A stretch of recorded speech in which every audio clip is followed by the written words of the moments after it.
Hello दोस्तों, welcome to my channel safety first. तो दोस्तों, आज का टॉपिक है डिफरेंस बिटवीन जेएसए यानी job safety analysis and risk assessment. तो आइए दोस्तों, देखते हैं दोनों में क्या फ़र्क है या फिर क्या अंतर है इन दोनों में। ये जेएसए और रिस्क असेसमेंट का क्या पर्पस होता है, बस दोनों में थोड़ा सा ही फ़र्क है दोस्तों।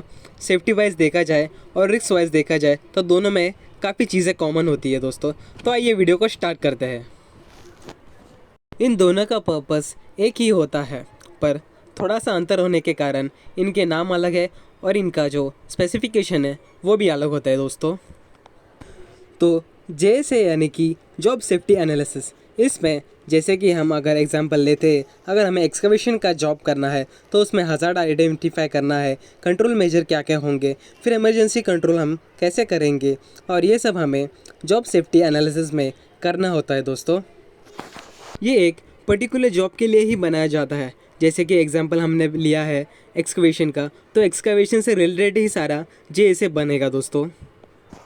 और अगर हम बात करते हैं आरए यानी कि रिस्क असेसमेंट की, तो इसमें आपको पूरे डिटेल्स या फिर प्रॉपर इन्वेस्टिगेशन करनी होती है एक पर्टिकुलर जॉब से रिलेटेड। उसके डिटेल में समझना है जॉब्स के क्या हज़ार्ड हो सकते हैं या फिर क्या प्रिकॉशंस ले सकते हैं, पूरा एकदम डिटेल में हमें उसका सलूशन निकालना है। जैसे कि हमने एक्सकेवेशन की एक्टिविटी बताई है, उसमें हमें क्या क्या सेफ्टी मेजर लेना है, जैसे कि उसमें क्या क्या एक्टिविटी चल रही है, व्हीकल मूवमेंट हो रहे हैं, लिफ्टिंग हो रहा है या फिर कोई और एनवायरमेंटल हज़ार्ड्स है बगल में, तो वो हमें सब आइडेंटिफाई करके रखना है। और उसके प्रिकॉशंस और उसके हज़ार्ड हमें क्या इफ़ेक्ट कर सकते हैं वो हमें आरए में डिफ़ाइन करना है दोस्तों।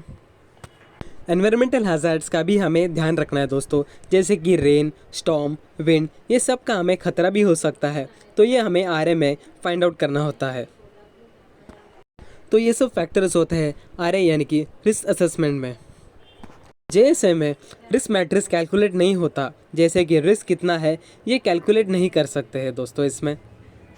अगर हम बात करते हैं रिस्क असेसमेंट में, तो आपको इसमें रिस्क मैट्रिक्स निकालना होता है, जैसे कि हाई रिस्क या फिर लो रिस्क, ये आपको फाइंड आउट करना होता है इसमें दोस्तों। और इस मैट्रिक्स की वजह से दोस्तों रिस्क कंट्रोल करने में बहुत आसानी होती है। थर्ड पॉइंट दोस्तों, जैसे हमें काम करने के पहले शुरू करना होता है, बिफोर स्टार्टिंग द जॉब। कोई भी जॉब शुरू करने से पहले हमें उसका जेएसए बनाना होता है। और अगर रिस्क असेसमेंट की बात की जाए तो इसमें before and during the job तब जाके आरए कंप्लीट होता है। रिस्क असेसमेंट का मेन मोटिव होता है डिटेल में इन्वेस्टिगेशन करना और प्रिकॉशन और हज़ार्ड मेजर्स को आइडेंटिफाई करना। जेएसए में हम जॉब्स को छोटे छोटे स्टेप्स में डिवाइड करते हैं। जेएसए में हमारे 3 गोल्स होते हैं, पहला सेफ्टी, सेकंड प्रोडक्टिविटी और थर्ड क्वालिटी, और तीनों का टोटल होता है equal to profit. Risk assessment में भी हमें छोटे छोटे स्टेप्स फॉलो करने होते हैं, जैसे कि step 1 identify the hazard, step 2 decide who might be harmed in this, and step 3 evaluate the risk, and step 4 record your findings and implement them, and step 5 review your assessment and update if necessary। Job safety analysis के फ़ायदे हैं जैसे कि decrease injury rate, second increase quality and third increase productivity. तो आइए दोस्तों risk assessment के benefits जानते हैं। Recognize and control hazard in your workplace, create awareness among your employees, set risk management standards, and reduce incident in workplace for future। I hope दोस्तों आपको video पसंद आए और आप इसे अपने आप से रिलेट कर पाए। वीडियो देखने के लिए थैंक यू दोस्तों।